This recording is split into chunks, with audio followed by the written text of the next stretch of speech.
Hey guys, so I want to take a minute to show you this dehumidifier that we picked up for our RV.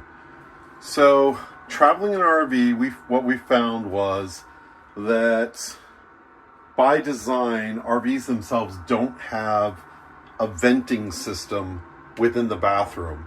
And so after getting out of a shower, the steam just kind of fills the area. And because you're in such a small area in an RV, you need a way to get rid of that so that it's not gathering, on the wall surfaces or on the wood.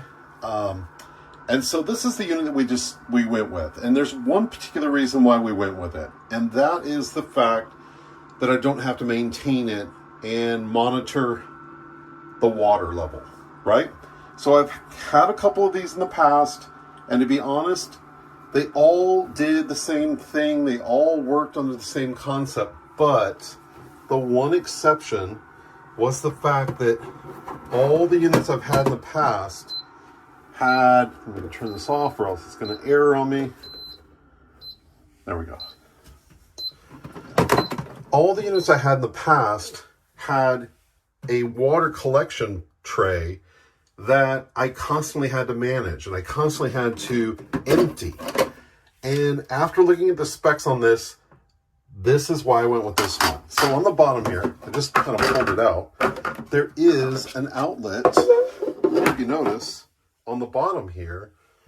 And it comes with a hose that allows you to drain the water as it collects directly into a sink. Again, for me, that's a huge deal. I just don't want to mess with the maintenance. I don't want to mess with having to worry about whether this unit is full or not.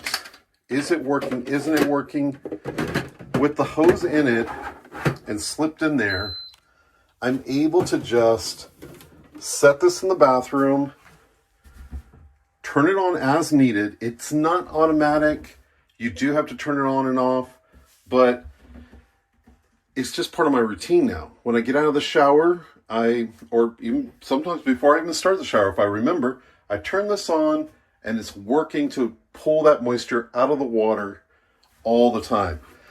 Noise level is acceptable as far as I'm concerned. You do know that it's on, but for us here in the RV, we're only using it as needed. It's not running continuously. It does have a night mode, which if you notice in night mode, it does quiet down considerably, and it turns the light off inside here. So if it's not in night mode, there's a light that illuminates inside, and it does work a little, we'll say harder or stronger. But again, for us and our needs, most important part was the fact that it had this drain hose. And for that, I'm going to tell you, I'm loving this thing. So if you've got a need for a dehumidifier, you've got access to a sink or a way to expel this water out through this hose, and that's something you're looking for, guys, I'm going to tell you, this is the way to go.